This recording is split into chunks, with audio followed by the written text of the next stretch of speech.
서로 인사하겠습니다. 할렐루야. 반갑습니다. 또 이렇게 뵈니까 너무 반갑습니다. 한 주 만에 보는 분도 있는데 너무 반갑습니다. 시간이 점점 성도님들 보는 곳에 대한 기대감으로 이렇게 서게 되는 것 같아요. 처음엔 두렵고 떨리기도 했는데 이제는 그보다도 성도님들 보고 싶은 그런 기대감을 더 갖게 되는 것 같습니다. 오늘 하나님처럼 붙들고 있던 것을 내려놓아야 합니다 라는 제목으로 하나님 말씀 같이 나누도록 하겠습니다. 하나님은 우리를 이렇게 빚어가세요. 그렇죠? 하나님은 우리를 빚어가시죠. 근데 어떤 우리 삶과 떨어져 있는 사막 한가운데서 또 어디 뭐 그런 외딴 태평양에서 그런 곳에서 우리를 빚어가시는 것이 아니라 우리 삶의 자리, 우리의 직장 속에서 또 가정 속에서 있는 그곳에서 우리를 빚어가시는 것을 보게 됩니다. 이 성경에 그런 족장들들 보시면 아브라함, 뭐 이삭, 야곱 다 보면은 하나님이 그 삶의 자리에서 삶에서 그를 빚어가시고 믿음의 사람으로 이렇게 만들어 가셨고 하나님의 사람으로 만들어 가셨지 딴 데서 그들을 만든 것이 아니었습니다. 야곱은 지금 힘든 삶을 이제 살고 있습니다. 왜 저 사람은 이제 하나님을 믿는데 왜 저 어려움이 있을까? 하나님을 경외하는데 왜 어려움이 있을까? 근데 그게 이 성경을 보면요 당연하다는 거예요. 하나님을 믿으려고 하면 이 어려움이 있습니다. 오히려 내버려둠이 이 성경에는 심판이에요. 하나님의 자녀에게는 시험도 있고 고난도 있고 역경도 있습니다. 고난 현장에 밀어넣는 것이 하나님의 간섭이고 하나님이 함께 하시는 거고 성택받은 하나님의 자녀라는 증거가 바로 이 고난 속에 있는 것입니다. 릭 원의 목사님이 쓰신 목적이 이끄는 삶을 보니까 그리스도인의 모든 문제 뒤에는 하나님의 목적이 있다는 거예요. 우리 믿는 자들에게 문제, 고난 뒤에는 하나님의 목적이 있는데 크게 그 목적은 뭐냐면 우리의 성품을 주님은 다듬어 가신다는 거예요. 예수 그리스도의 성품으로 주님의 마음으로 보듬어 가진 것이고요. 또한 이 문제들 속에서 우리는 나를 의지했던 것들을 내려놓게 되고 하나씩 내려놓고 궁극에는 전적으로 하나님만 바라보고 하나님만 의지하게 하시는 하나님의 그 목적이 있다는 겁니다. 우리 삶 가운데도 고난과 역경이 있을지도 모르지만 하나님이 믿는 우리를 어여삐 여기시고 주님의 성품으로 다듬어 가시고 또 하나님만 의지하는 하나님 사람으로 만들어가는 통로라는 것을 믿으시기 바랍니다. 그래서 로마서 8장 28절 말씀에 보면요 우리 부르심을 입은 자들에게는 모든 것이 합력하여 선을 이룬다 하고 있습니다. 이 선은 어떤 우리의 전체에 대한 우리의 계획에 대한 선입니다. 마스터 플랜을 보고 계시는 거죠. 우리는 지금의 이 문제를 보고 있지만 하나님은 모든 것까지도 다 보면서 우리 인생 전체를 보고 계시는 그 하나님께서 지금의 역경과 고난과 이 모든 것들을 통해서 선을 이루실 결국엔 하나님 빚어가시는 하나님의 역사심을 말씀하고 있는 겁니다. 오늘 말씀 속에서도요 그런 부분을 우리가 찾아갈 수 있는데요 1절 말씀 다시 한번 좀 보도록 하겠습니다. 라헬이 자기가 야곱에게서 아들을 낳지 못함을 보고 그의 언니를 시기하여 야곱에게 이르되 내게 자식을 낳게 하라 그렇지 않으면 내가 죽겠노라. 지금 라헬이요 언니를 시기했습니다. 그래서 어떤 지금 얘기를 하고 있죠? 시기하다가 분노가 생겼습니다. 야곱에게 남편에게 나에게 자식을 달라는 거예요. 나한테 자식이 있게 해달라는 거예요. 아니면 내가 죽어버리겠다. 지금 협박도 하고 분노가 있는 겁니다. 남편에게. 우리 시기심은요 우리의 합리적인 판단을 밖으로 나가게 합니다. 시기심은요 우리 가운데 자라나고요. 이 시기심은 이 샘이 돼가지고 자라나서 나중에는 분노로 팍 폭발하게 되는 것이죠. 지금 라헬이 야곱에게 분노하며 대드는 이유가 뭐예요? 언니를 시기했다는 거예요. 언니가 애를 4씩이나 낳았잖아요. 지금요 4씩이나 낳은 것에 대해서 시기하는 겁니다. 첫째 낳았을 때는 어땠을까요? 축하했겠죠. 겉으로라도 언니 축하해, 아들 낳네, 축하해. 둘째 낳았을 때는 어땠을까요? 이제 반반입니다. 축하는 해야 되는데 속에서는 이게 좀 있죠. 이제 셋째 낳았을 때는 어땠을까요? 이때는 이 불편한 심기를요 주체 못하는 겁니다. 얼굴에 그냥 가득했을 거예요. 그리고 넷째 낳았을 때는 드디어 이 식임 속에서 하고 그냥 다 표현했을 겁니다. 지금 라헬이 레아를 시기하고 있습니다. 그런데요, 레아도 라헬을 시기했어요. 그렇잖아요. 아들을 낳았을 때, 넷 낳았을 때 이름을 다 뭐예요? 첫째 낳았을 때도 보라, 아들이다. 이제 남편이 날 좋아하겠지, 날 사랑하겠지, 아들을 낳았으니까. 또 뭐예요? 아들을 낳고 연합이라는 뜻의 아들을 낳았어요. 남편이 이제는 라헬이 아니라 나랑 연합하겠지 하면서 레아도요, 자기 남편이 자기를 사랑하지 않고 라헬을 사랑하는 것에 대해서 레아도 시기했습니다. 지금 서로 시기하는 거예요. 레아는 남편이 시선조차 주지 않는 것 때문에 지금 동생을 시샘했고, 또 라헬도 자기가 애가 생기지 않고 언니만 애가 있는 것에 대해서 지금 시샘하는, 이 시기하는 그런 가족사를 보게 됩니다. 이 시기도요, 시기하는 것도요, 특징이 있어요. 크게 두 가지인데요, 이 시기는요, 첫째, 가까운 사람에게 합니다. 절대 막 해외에 있고 저 멀리 있고 막 이런 사람은, 잘 보지도 못하는 사람은요 절대 시기할 수가 없어요. 근데 가까이 있는 사람, 가족 중에, 또 우리 가까이 있는 이 사람 중에 우리 시기라는 거는 일어나지, 멀리 있는 사람하고 시기가 안 합니다. 지금 레아와 라헬도요, 언니 지금 자매가 있는데도 지금 시기하잖아요. 또 시기는요, 두 번째 특징이 있어요. 뭐냐면은 편애에서 시작한다는 거예요. 편애하는 거. 이게 뭔가 동일하게 그것을 주어지지 않으니까 편애에서 나타나는 거예요. 이 야곱도요, 사실 편애를 경험했습니다. 그렇죠? 아버지가 형 에서를 더 사랑했잖아요. 사냥꾼이고 뭔가 이 터프하고, 이 야곱은 이 마마보이 같고 막 소심하고 뭔가 이렇게, 그러니까 이 아버지는요 편애했습니다. 이 야곱이 자기가 편애를 당했기 때문에 무엇보다도 이 레아의 마음도 알고 라헬의 마음도 알아야 되는데, 지금 야곱이 이 편애하고 있는 것을 보게 돼요. 본인도 레아와 라헬의 사이를 잘 알면서도 편애해야 됩니다. 편애를 안 해야 되는데 편애했다는 게, 여기서 시기심이 지금 시작되는 것이죠. 지금 그런데요, 편애의 이 야곱은요 상처가 있습니다. 자기도 상처가 있어요. 이 상처가, 부모로부터 받은 상처가 치유되지 않으니까 자녀에게 흘러가는 것을 보게 됩니다. 우리 인간 안에는요 죄가 있어요. 나도 모르는 죄가 있습니다. 시편 51편 5절 말씀에요, 다윗이 고백한 시입니다. 내가 죄악 중에서 출생하였으며 어머니가 죄 중에서 나를 잉태하였나이다. 지금 뭘 얘기하는 거예요? 인간의 죄를 말하고 있는데, 이 시를 쓸 때가 이 다윗이 밧세바를 범하고 우리아를 죽이고 나단 선지자가 나타나서 당신이 그 죄인이라고 이렇게 지적할 때 회개하면서 지금 고백하는 이 시입니다. 그런데요, 이 다윗이 통회하면서 지금 회개하는 이 고백 가운데 다윗이 깨달은 것이 있어요. 내가 간음했기 때문에, 내가 살인했기 때문에 죄인인 게 아니라 내가 원래 엄마의 모태에서부터 원래 죄인이라는 것을 지금 깨달았다는 거예요. 내가 죄인이기 때문에 하나님을 바라보지 않고 하나님과 함께하지 않으면 나는 나타난 것이 이런 살인과 간음과 죄락이라는 겁니다. 나는 죄인이기 때문에, 죄에서 태어났기 때문에 죄를 지을 수밖에 없는 인간이다라는 것을 지금 고백하는 겁니다. 성경은요 성선설을 얘기하지 않습니다. 성악설입니다. 죄인이에요.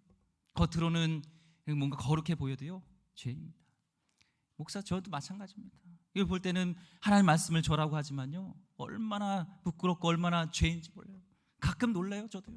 내 안에 이런 악한 것들이, 내 안에 죄한 것들이 있구나 하는 거죠. 다윗의 고백이 저의 고백이고 여러분의 고백이고, 지금 야곱도 똑같습니다.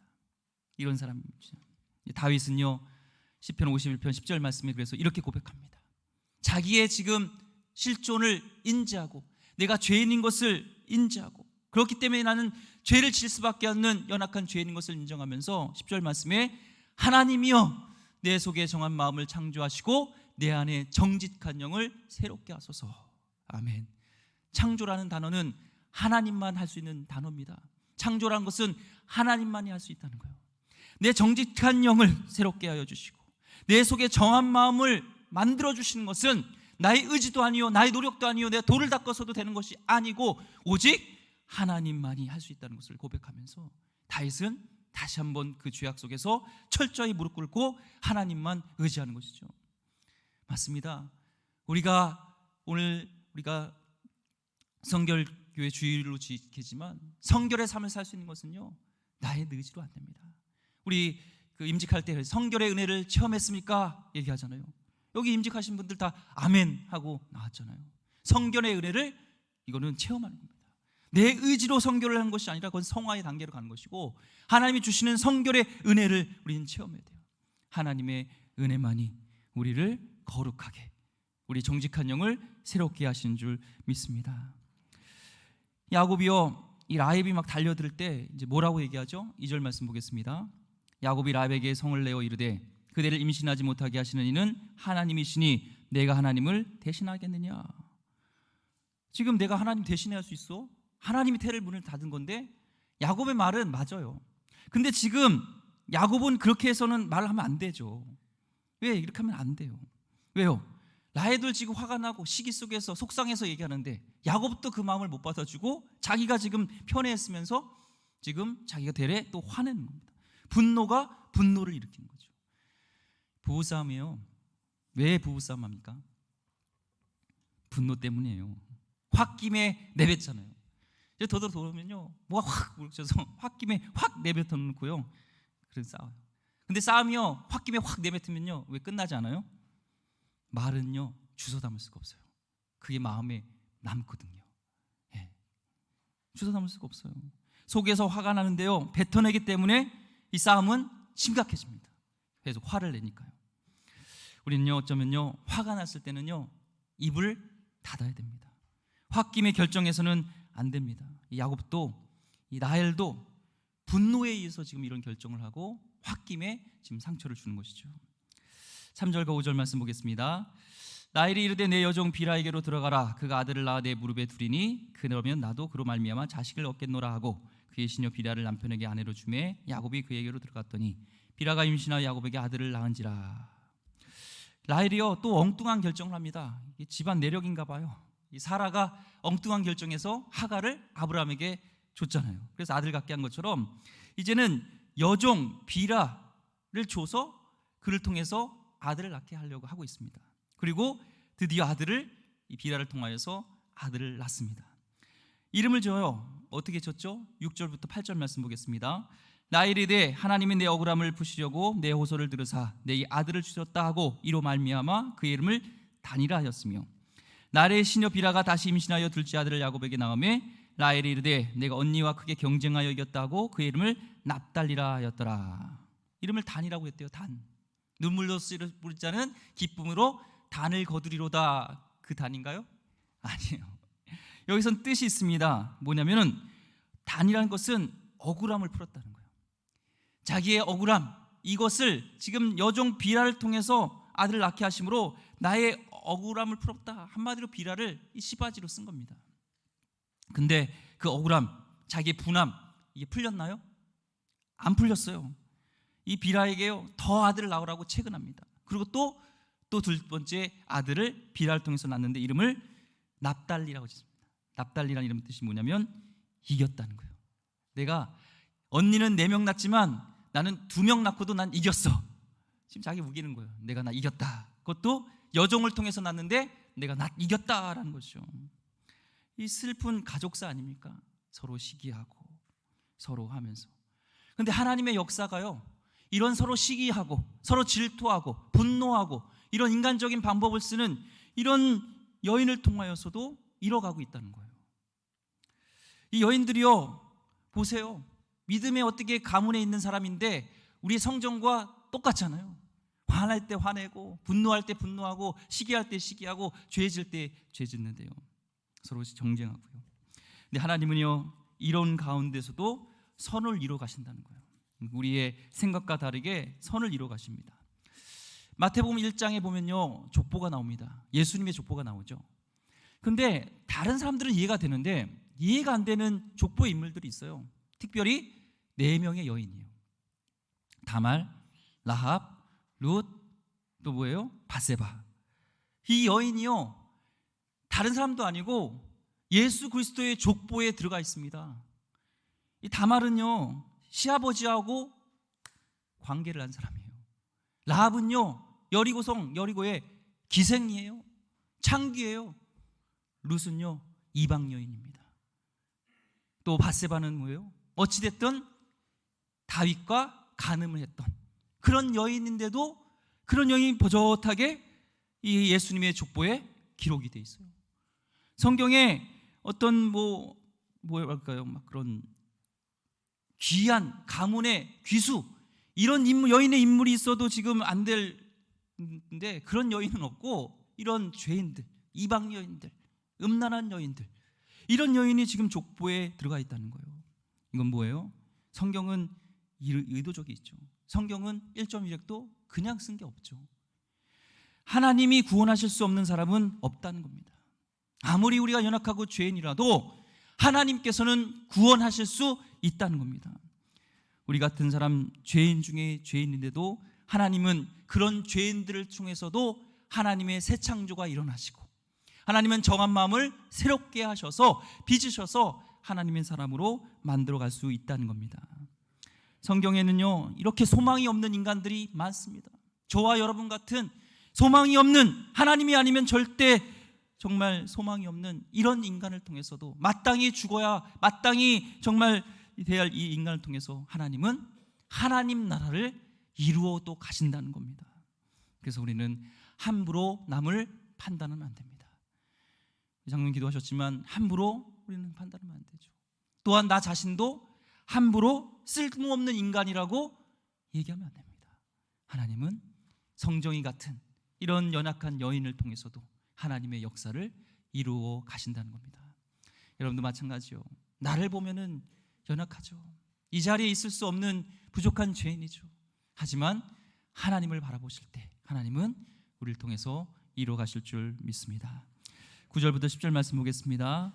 레아가 자기의 출산이 멈춤을 보고 그의 시녀 실바를 데려다가 야곱에게 주어 아내로 삼게 하였더니 레아의 시녀 실바가 야곱에게서 아들을 낳으매 라헬이 여정을 들어서 이렇게 비라를 들여서 아기를 낳으니까 레아도 흔들려요. 그래? 이 시기 속에서요, 경쟁 속에서 그래 나도 여종 있어, 나도 실바가 있어 하면서 지금 레아가 자기 여종 나도 없는 줄 알아? 하면서 실바도 지금 여종을 들여보냅니다. 그래서 아들을요 이 실바를 통해 또 둘을 더 낳습니다. 참 대단하죠. 그래서 이름을 뭐라고 그래요? 갓과 아셀. 갓은 복되다, 아셀은 기쁘다. 뭐가 기뻐요? 뭐가 복이에요? 지금 애가 8이에요 울고 불고 싸우고 얼마나 지금 복잡하겠습니까? 저도요 첫째 아이를 낳고요 이게 에너지가 장난이 아니더라고요. 그런데 주위에서 그래요. 둘째는 발로 키운다고, 첫째는 힘들지만 둘째는 발로 키운다고. 다 거짓말입니다. 누가 발로 키운다고 했습니까? 발로 키운다는 분 나빠요. 나쁩니다. 지금 8이니까요 지금 막 싸우고 집안이요 난리도 아닙니다. 생각해 보세요. 8명이요. 우리는 성경 스토리를 근데 잘 알죠. 하나님께서 뭐하고 계신 거죠? 우리가 볼 땐 난리고 복잡하고 막 얽혀 있는데 막 저 여종에 통해서 애를 낳고 막 이러는데 하나님 지금 뭘 하고 계시냐면 12지파를 만들고 있는 거예요. 지금 여기서 12지파가 만들어지잖아요. 야곱도 몰랐고 라헬도 몰랐고 레아도 몰랐고 비라 실바도 몰랐어요. 그들은 막 시기심으로 일하고 막 그랬지만 어떻게 그 속에 얽히고 성격했던 복잡한 인간관계 속에서 하나님은 그런 아크를 통해서도 선하게 일하시고 12지파를 지금 만들어가는 것을 보게 됩니다. 하나님은 우리 또한 우리의 본성을 통해서 일하시는 것을 보게 됩니다. 따라서 우리는요 절대 쉽게 판단해서는 안 됩니다. 하나님이 어떻게 저런 사람을 쓰시나, 어떻게 저런 인간하고 일한다고 하시나, 그렇게 하면 안 되죠. 최근에 책을 보는데 온양 순복음교회 안호성 목사님이라고 계세요. 이 아버지가 목회자였고요. 어릴 때부터 상처가 많았습니다. 목회자, 이 자기는 호성인데 호성이라고 안 불리고 목사 아들 이게 불리는 게 너무 싫었어요. 이 상처인 거예요. 뭐 자기는 무조건 양보해야 되고 뭐든지 잘해야 되고 뭐든지 자기가 다 손해 봐야 되는 거예요. 자기는 아버지랑 한 번도 이렇게 뭐 여행을 못했대요.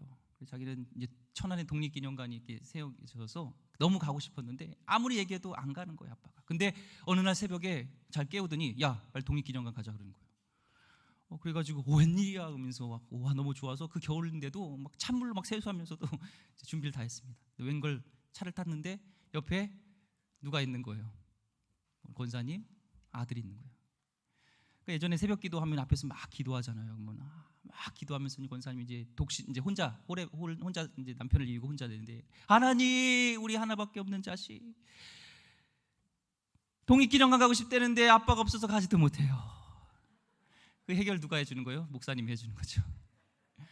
하나님 우리 애가 학교 가야 되는데 돈이 없어요. 그럼 누가 해결해 줘요? 목사님이다.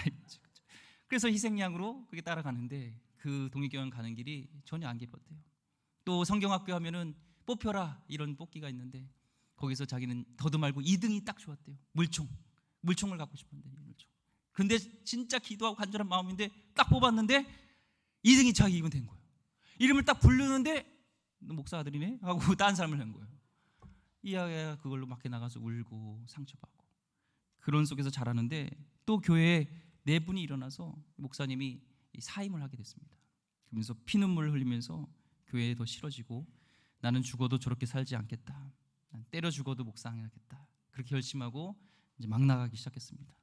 물론 이제 다 얘기할 수는 없고 결국에는 그 아픔, 병을 통해서 하나님께 서원하게 되고 이제 목회의 길을 가는데, 그러면서 막 그런 상처를 통해서 막 싸우기 시작했어요. 방탕으로 달려가겠습니다. 밖에 나가고 싸움이 나면 자기가 해결꾼이 되어지고, 주먹에 막 휘둘리고, 학과 앞에서 깡패 친구들이 매일 몰려오고, 또 막 망나니 쓰레기 같은 인생이었습니다. 그런데 이제 하나님께서 부르심을 속에서 목회가 되고 이 부흥성회를 인도할 때 뭐 세계 각지로 가요. 그러다 보니까 부흥성회 갔다가 어떤 집사님을 봤는데 자기가 그 깡패 있을 때 때렸던 집사님이 앞에 있는 거예요. 막 그런 속에서. 근데 여기에 은혜가 있습니다. 깡패부터 거룩한 삶을 다 또 살아봐니까 자기의 이 설교를 듣는 사람들이 조직 폭력배, 또 비행 청소년, 가출 청년, 막 이렇게 막 방황하는 아이들부터 시작해서 의사, 뭐 이런 지각 있는까지 이렇게 이 스펙트럼이 넓은 거예요. 그래서 하나님이 나의 그런 모든 쓰레기 같은 인생을 통해서도 한 영혼들을 구원하시고 하나님의 복음을 전하는 귀한 도구로 사용하시구나, 그것을 간증한 것을 제가 읽었습니다. 하나님은요, 이런 인간을 통해서도 하나님의 섭리를 이루어 가시는 분입니다. 인간은 시기심, 증오심으로 일하지만 하나님은 그런 연약한 인간을 통해서 하나님의 일을 이루어 가시고 하나님 나라를 이루어 가신 것을 보게 됩니다. 그래서 우리는 하나님을 믿는 거죠. 나를 믿는 것이 아니라 그래서 우리는 좋으신 하나님을 신뢰하는 것입니다. 이 바이러스 사태가 얼마나 사악합니까? 하지만 이 가운데서도 우리가 신뢰할 것은 하나님의 선하심이고, 우리는 이해할 수 없지만 이 약한 바이러스를 통해서 하나님의 선하심을 이룰 것을 기대합니다. 그렇기 때문에 우리는 이 시간을 통해서 회개하고 또 기도하는 것이죠. 10절부터 16절까지 보겠습니다. 밀 거둘 때 르벤이 나가서 들에서 합 한 채를 얻어 그의 어머니 레아에게 드렸더니 라헬이 레아에게 이르되 언니의 아들이 합 한 채를 청구하노라. 레아가 그에게 이르되 내가 내 남편을 빼앗은 것이 작은 일이냐? 그런데 내가 내 아들의 합 한 채도 빼앗고자 하느냐? 라헬이 이르되 그러면 언니의 아들의 합 한 채 대신에 오늘 밤에 내 남편이 언니와 동침하리라 하니라. 저물 때 야곱이 들에서 돌아오며 레아가 나와서 그를 영접하며 이르되 내게로 들어오라. 내가 내 아들의 합 한 채로 당신을 샀노라. 그 밤에 야곱이 그와 동침하였더라. 아멘. 자, 이제 두 자매 간의 희심 때문에 벌어진 출산 경쟁에 두 여종이 관여했잖아요. 이제 누가 또 관여하면 아들이 껴듭니다. 루벤이라는 아들이 껴들어요. 이 어머니 레아가 단산된 걸 줄 알았어요. 그래서 얼마나 이 가슴 아프겠어요. 그래서 뭘 가져왔냐면 합 한 채라는 것을 가져옵니다. 이 합 한 채는요, 영어로는 만드라크라고 해요. 그림 한번 보여주시죠. 좌기나무에 속하는데 이 뿌리가 인삼 같기도 하고 이 사람의 형태를 이렇게 떼요. 그래서 이 구약 시대 때 사람들은 저걸 먹으면 꼭 이렇게 사람 같잖아요. 그래서 임신할 수 있다, 임신 촉진제다, 이런 효력이 있다 생각하고 이 한판제를 그 임신하는 거 관련된 거에서 먹고 그랬습니다. 귀한 거라고 생각했죠. 근데 이것을 지금 이 루벤이 구해서 엄마 레아에게 준 거예요. 자, 근데 이것을 누가 알았냐면 라헬이 알았습니다. 라헬이 듣고 이 자존심도 다 내려놓고 뭐라고 하냐면 언니, 나 그 합 한 채 나한테 줘. 레아가 하는 거죠. 야, 너 이제 남편도 빼앗더니 이 합 한 채도 내가 다 뺏으려고 하냐? 그러니까 이 레아가 불편한 거죠. 근데 진짜 빼앗은 것은, 남편을 빼앗은 건요, 언니예요.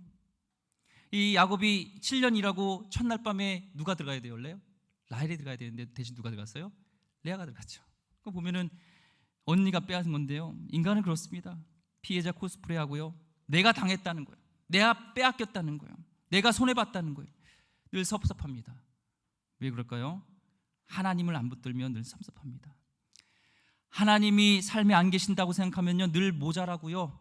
이 레아가 아들을 4가지 낳는데도 부족하니까 계속 목마릅니다. 우리 하나님을 안 붙들면요, 늘 서운합니다. 늘 이렇게 레아처럼 자기가 피해자라고 생각합니다. 하지만 하나님이 내 안에 계시면 우리의 더 이상 피해의식과 우리의 상처들이 치유될 줄 믿습니다. 라헬이요, 이 대단한 여자예요. 이 합 한 채 가지고요 흥정합니다. 보세요. 그렇다면 언니, 그 합 한 채 나한테 줘. 오늘 밤에 대신 내 남편이 야곱이 내 남편을 언니 방에 들여보낼게 하는 거예요. 와, 이걸 보면서 그동안에 야곱의 잠자리를 누가 정했어요? 라헬이 정한 거예요. 이 야곱은요, 굉장히 피곤했을 것 같아요. 열심히 들여서 일하고 나오면은 눈치 봐야 되잖아요. 라헬의 눈치. 오늘은 어느 방에서 자야 되지? 엄청 스트레스 많이 받았을 거예요. 그렇죠? 잠자는 방도요, 자기 마음대로 못 정해요. 아내의 안색을 살펴야 하는 야곱.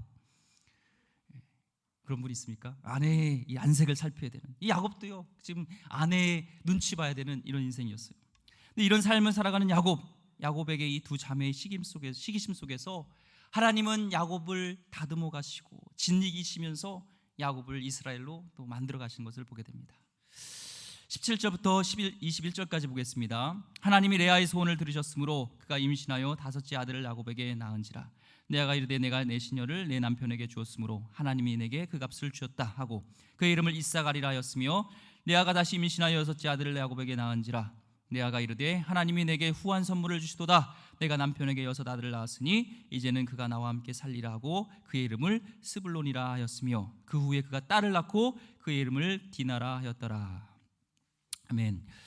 레아는 단산인 줄 알았는데요, 그래서 아들이 합 한 채를 가져왔는데 그 합 한 채를 가져간, 뭔가 다려먹든 뭔가 했든 그 라헬은 아기가 안 생기고, 레아는 이후로도 애가 둘 더 생깁니다. 그래서 그 아들 이름을 이사갈 수불론이라고 합니다. 이사갈은 하나님이 대가를 주셨다는 뜻이죠. 실바를 주고 대가를 받았든지 합 한 채를 주고 어쩐 대가를 받은 아들이라 해서 이사갈은 하나님의 대가를 주셨다는 뜻이고요, 하나님 값을 쳐주셨다는 뜻이고요, 스불론은 이제 내 남편이 나와 함께 살리라. 이제 남편이 나와 함께 살리라. 계속적으로 이 남편 매달리고 있고요. 슬픈 이름이죠. 하나님은 거기에 이제 디나라는 딸도 주십니다.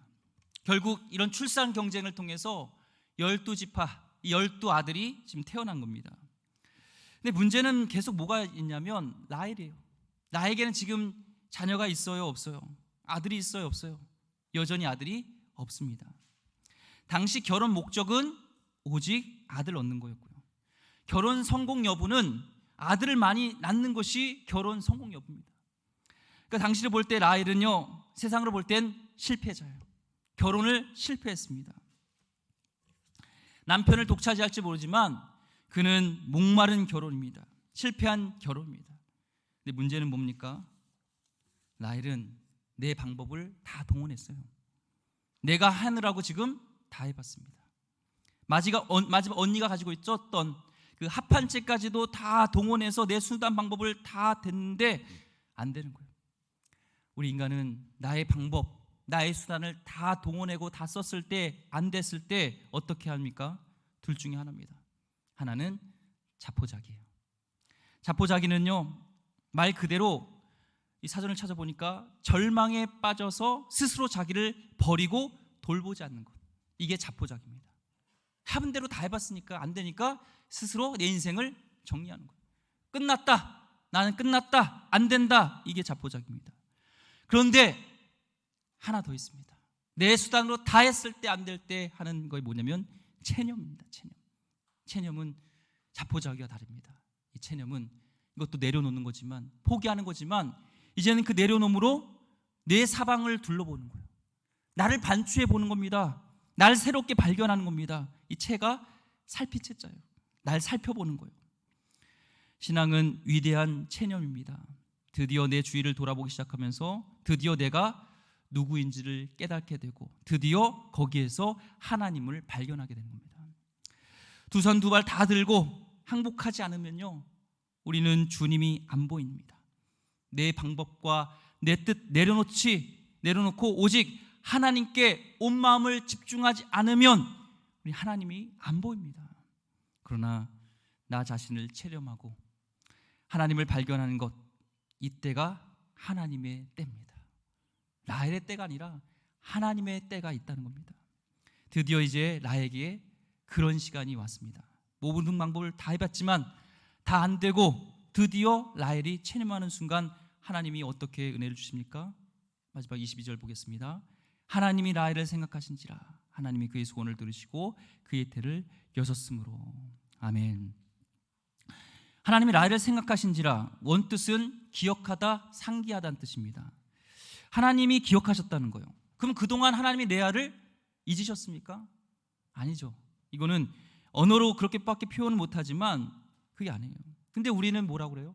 하나님께 간절히 기도하고 그것이 응답이 안 되면, 아들을 달라고 기도했는데 안 주시면 인간이 볼 때는 하나님이 안 들으셨다고 이렇게 생각합니다. 하나님이 나를 잊으셨다고 생각합니다. 그러나 하나님께서는 잊으신 것이 아닙니다. 하나님의 때, 카이로스 때, 그때까지 기다리신 것이죠. 날의 때가 이제 지나가고요, 언니는 애 7을 낳았습니다. 아들 6, 딸 1, 종들도 아들 2씩을 낳았습니다. 그렇게 간절히 원했던 시간에는 라헬에게 애가 없었습니다. 왜 라헬에게는 이런 시간이 필요했습니까? 그렇습니다. 하나님을 만나는 방법은 사람마다 다 다릅니다. 근데 한 가지 동기에서 출발합니다. 나를 내려놓을 때 하나님을 드디어 우리는 만납니다. 하나님처럼 붙들고 있었던 것을 내려놓을 때, 그때 우리는 하나님을 만나게 됩니다. 라헬은요, 하나님처럼 붙들고 있었던 것이 야곱이었습니다. 첫 절에 우리가 본문에 그랬잖아요. 나를 라헬을 낳게 하라. 하나님이 아니라 야곱을 지금 붙들고, 야곱을 붙들면서 남편을 통해서 어떻게든 아들을 낳으려고 했던, 끝까지 붙드는 것이 라헬에게는 남편이었습니다.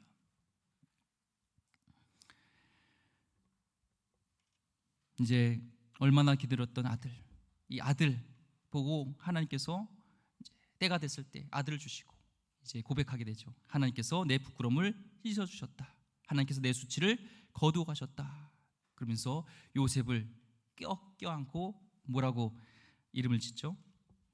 요셉을 껴안면서 뭘 바랬죠? 아들 하나 더 주세요. 더함이라는 뜻이잖아요. 요셉이요, 더함으로 이름을 짓습니다. 그 소원을 하나님께서 들어주셨습니까? 들어주셨죠. 간절히 기도할 때 들어주셔서 두 번째 아들 베냐민을 주십니다. 드디어 이제 12아들이 다 채워지고요, 하나님께서는 하나님의 일을 이렇게 이루어 가십니다. 시편 145편 19절 말씀에 그는 자기를 경외하는 자들의 소원을 이루시며 또 그들의 부르짐을 들으사 구원하시리로다. 아멘. 하나님을 경외하고 소원을 이루어 달라고 할 때 이루어 주십니다. 구원해 주십니다. 우리 교회가 다시 예배가 회복되길 원합니다. 기도할 때, 코로나가 빨리 끝나길 원합니다. 기도할 때 하나님께서는 들어주십니다. 그런데 하나님의 때를 기다려야 됩니다. 그때 우리는 무엇을 해야 되죠? 하나님처럼 붙들었던 것을 내려놓아야 됩니다. 그리고 하나님을 붙들어야 될 줄 믿습니다. 어쩌면 이 시간이 하나님인 줄 알고 붙들었던 것들을 내려놓게 하는, 우리의 불순물 찌꺼기를 제거하는 시간이 아닌가 우리는 생각하면서 다시 한번 하나님이라고 생각했던 것들을 내려놓고 간절히 기도하길 원합니다. 시기심이 아니라 사랑의 동기로 중보하며 기도하는 귀한 시간 되기를 주의 이름으로 축원드립니다. 기도하겠습니다. 하나님, 우리 인생 가운데 하나님처럼 붙들고 있던 것이 있다면 내려놓게 하여 주시옵소서. 하나님, 나의 절망 속에서 그 순간에 일하고 계신 주님을 우리가 기대하면서 체념하면서 하나님을 바라볼 수 있는 귀한 시간 되게 허락하여 주시옵소서. 우리 성도님들 참 어렵고 힘든 가운데 있습니다. 하지만 그 순간을 통하여서 하나님을 기억해 하여 주시고 내가 주인 됐던 것들을 내려놓고 주님만 바라보고 주님만 의지하며 나갈 수 있는, 간절히 주님을 찾는, 주의 얼굴을 구하는 귀한 우리 성도님 되게 하여 주시옵소서. 귀하신 예수 그리스도 이름으로 기도드립니다. 아멘. 우리 찬양 정결